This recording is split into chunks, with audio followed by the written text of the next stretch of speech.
നടി തൃശയ്ക്കെതിരെയായ ഉദയനിധി സ്റ്റാലിന്റെ പരാമർശം അങ്ങേയറ്റം അപലപനീയമെന്ന് ആനി രാജ. വായിൽ വരുന്നതെന്നും വിളിച്ചു പറയുന്നതോ യഥാർത്ഥത്തിൽ സംസാരിക്കുന്നതോ അല്ല അഭിപ്രായ സ്വാതന്ത്ര്യമെന്നും ആനി രാജ പറഞ്ഞു. എന്തും വിളിച്ചു പറയാം സ്ത്രീകളെ സംബന്ധിച്ച് എന്നുള്ള, പക്ഷെ സ്ത്രീകൾ എന്തെങ്കിലും ഒന്ന് പറഞ്ഞാൽ അത് വലിയ അപരാധമായി മാറുന്ന കാഴ്ചയൊക്കെയാണ് ഇപ്പം നമ്മൾ കണ്ടുകൊണ്ടിരിക്കുക. തെരഞ്ഞെടുക്കപ്പെട്ട പ്രതിനിധികൾ ഇത് പറയുമ്പോൾ, ജനപ്രതിനിധികളുടെ ഭാഗത്ത് നിന്ന് ഇത്തരത്തിൽ ഉണ്ടാകുമ്പോൾ അതിൻ്റെ ഗൗരവം വർദ്ധിക്കുകയാണ്. ഈ രാജ്യത്തെ ഒരു സ്ത്രീയും അവമാനിക്കപ്പെടാൻ ആഗ്രഹിക്കുന്നില്ല. ഈ രാജ്യത്തെ മുഴുവൻ ആളുകൾക്കും ഒരേപോലെ റൈറ്റ് ടു ലൈഫ് വിത്ത് ഡിഗ്നിറ്റിയാണ്. ഉദയനിധി നടത്തിയ തീർച്ചയായിട്ടും അങ്ങേയറ്റം അപലപനീയമായ ഒരു കമൻ്റാണ്. പ്രത്യേകിച്ച് ഇത്തരത്തിലുള്ള ഒരു ഒരു ഡബിൾ മീനിങ്ങോടൊക്കെ ഉള്ള ഒരു സംസാരം ഇതൊക്കെ വരിക എന്ന് പറയുമ്പം അത് തീർച്ചയായിട്ടും അതെല്ലാം ഇത് 2026 അത് ഇന്ന് ഈ കാലഘട്ടം അത് അംഗീകരിക്കില്ല. അതെല്ലാവരും, ഏത് രാഷ്ട്രീയ പാർട്ടിയുടെ നേതൃത്വമാണെങ്കിലും അത് മനസ്സിലാക്കണം. സായികുമാർ വിവരങ്ങളുമായി. സായികുമാർ, ഇപ്പോൾ ദ്വയാർത്ഥ പ്രയോഗത്തെ അഭിപ്രായ സ്വാതന്ത്ര്യമായിട്ടാണ്, അഭിപ്രായ സ്വാതന്ത്ര്യം വിനിയോഗിക്കുകയാണ് ചെയ്തത് എന്ന രൂപത്തിലാണ് DMK വിശേഷിപ്പിക്കുന്നത്. തനിക്ക് പിഴവ് പറ്റിയിട്ടില്ല എന്ന് ഇപ്പോഴും ഉദയനിധി സ്റ്റാലിൻ പറയുകയും ചെയ്യുന്നു. ഇപ്പോൾ ഇതൊരു രാഷ്ട്രീയ പ്രതികാരമെന്ന ആരോപണം ഉയർത്തി പ്രതിഷേധ പരിപാടിയിലേക്ക് നീങ്ങുകയാണോ DMK?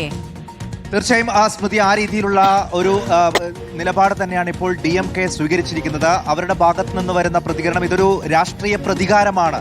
കാവേരി വിഷയത്തിൽ നിന്ന് ശ്രദ്ധ തിരിക്കാൻ TVK സർക്കാർ ചെയ്യുന്ന ഒരു രാഷ്ട്രീയ നാടകമാണ് ഉദയനിധി സ്റ്റാലിന്റെ അറസ്റ്റ് എന്നതടക്കമുള്ള പ്രതിരോധമാണ് ഇപ്പോൾ DMK നടത്തുന്നത്. അതുകൂടി പറഞ്ഞുകൊണ്ട് അതിശക്തമായ പ്രതിഷേധത്തിലേക്ക് അവർ പോകുന്നു എന്നാണ് നമ്മൾ മനസ്സിലാക്കുന്നത്. അല്പസമയത്തിനകം തന്നെ തഞ്ചാവൂരിൽ ഇപ്പോൾ ഉദയനിധി സ്റ്റാലിനെ എത്തിക്കും. ആ എത്തിക്കുന്ന സ്ഥലത്തും DMK പ്രവർത്തകർ ഇപ്പോൾ തടിച്ചുകൂടുന്നുണ്ട്. അവിടെ പ്രതിഷേധം സംഘടിപ്പിക്കാനുള്ള നീക്കം അവർ നടത്തുന്നുണ്ട് എന്നാണ് മനസ്സിലാക്കുന്നത്. തമിഴ്നാട്ടിൽ മൊത്തം പ്രതിഷേധത്തിലേക്ക് പോകാനാണ്. സ്വാഭാവികമായും അവരുടെ പ്രതിപക്ഷ നേതാവിനെയാണ് പോലീസ് അറസ്റ്റ് ചെയ്തിരിക്കുന്നത്. പ്രസംഗം നടന്ന് 24 മണിക്കൂറിനകമാണ് പോലീസിന്റെ നടപടി ഉണ്ടായിരിക്കുന്നത്. അതുകൊണ്ട് തന്നെ ഇത് അടിയന്തരാവസ്ഥയേക്കാൾ മോശം സാഹചര്യം എന്ന രീതിയിലുള്ള പ്രതികരണം ഉദയനിധി സ്റ്റാലിന്റെ ഭാഗത്തു നിന്ന് തന്നെ വരുന്നു. വീട്ടിൽ കയറിയുള്ള അറസ്റ്റ് അതാണ് ഓർമ്മിപ്പിക്കുന്നത്. ഇതൊരു രാഷ്ട്രീയ പ്രതികാരമാണ്.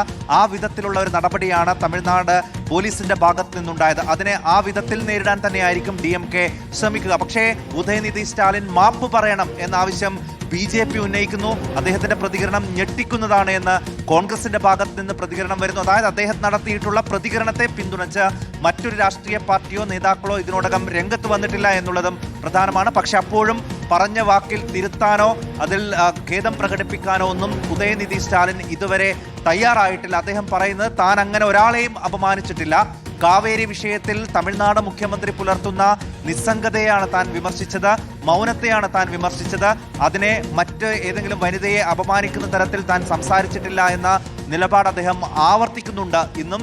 അത് അങ്ങനെ പറഞ്ഞുകൊണ്ട് തന്നെ തമിഴ്നാട് സർക്കാരിന്റെ TVK സർക്കാരിന്റെ രാഷ്ട്രീയ പ്രതികാരം എന്ന വാദം ഉയർത്തി മുന്നോട്ട് പോകാൻ തന്നെയായിരിക്കും DMKയുടെ ശ്രമം. അതനുസരിച്ചുള്ള പ്രതിഷേധങ്ങൾ ഇനിയുള്ള സമയത്ത് നമ്മൾ കാണുകയും ചെയ്യും. എന്നാൽ അല്പസമയത്തിനകം കോടതി ഈ വിഷയത്തിൽ എന്ത് നിലപാട് സ്വീകരിക്കുന്നു എന്നുള്ളതാണ് ഏറ്റവും ശ്രദ്ധേയം. നിയമപരമായി ഏതറ്റം വരെയും തങ്ങൾ പോകുമെന്ന് ഇപ്പോൾ DMK പ്രവർത്തകർ, DMK നേതാക്കൾ പറയുകയും ചെയ്യുന്നുണ്ട്. സ്വാഭാവികമായും നിയമപരമായി ഇതിനെ ചോദ്യം ചെയ്യാൻ തന്നെയാണ് DMKയുടെ ഇപ്പോഴത്തെ തീരുമാനം. കോടതിയിൽ അവർക്ക് പ്രതീക്ഷയുണ്ട്. കാരണം കോടതി കടുത്ത നടപടി പാടില്ല എന്ന് പറഞ്ഞ ഇടത്താണ് ഇപ്പോൾ അദ്ദേഹത്തെ അറസ്റ്റ് ചെയ്യുകയും ഗുരുതരമായ വകുപ്പുകൾ ഇപ്പോൾ അദ്ദേഹത്തിനെതിരെ ചുമത്തുകയും ചെയ്തിരിക്കുന്നത്. സ്വാഭാവികമായും കോടതിയിൽ നിന്ന് തങ്ങൾക്ക് അനുകൂലമായൊരു നടപടി ഉണ്ടാകുമെന്ന പ്രതീക്ഷയാണ് DMKക്ക് ഉള്ളത്. അങ്ങനെ ഉണ്ടായാൽ അത് വലിയ രാഷ്ട്രീയ വിജയമായി സർക്കാരിനെതിരായ മറ്റൊരു പ്രതിഷേധമായി കൊണ്ടുപോകാനും അവർ സ്വാഭാവികമായും ശ്രമിക്കും. ഇതിനോടകം തന്നെ നിരവധി പ്രവർത്തകർ അദ്ദേഹത്തെ അറസ്റ്റ് ചെയ്ത് കൊണ്ടുപോകുമ്പോൾ പോലീസ് വാഹനം തടഞ്ഞടക്കം പ്രതിഷേധിച്ചിരുന്നു.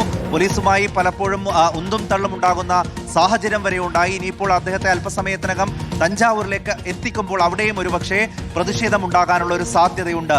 സ്മൃതി, ശരി, വലിയ പ്രതിഷേധം തുടരുകയാണ് തമിഴ്നാട്ടിൽ. ഉദയനിധിയുടെ അറസ്റ്റ് കോടതി എടുക്കുന്ന നിലപാടും നിർണായകമാണ്. അല്പസമയത്തിനകം കോടതി കേസ് പരിഗണിക്കുമ്പോൾ അറസ്റ്റ് തടഞ്ഞുകൊണ്ടുള്ള തീരുമാനത്തെ ലംഘിച്ചതിന് പോലീസിന് വിമർശനം ഉണ്ടാകുമോ എന്നുള്ളതും അറിയേണ്ടതുണ്ട്.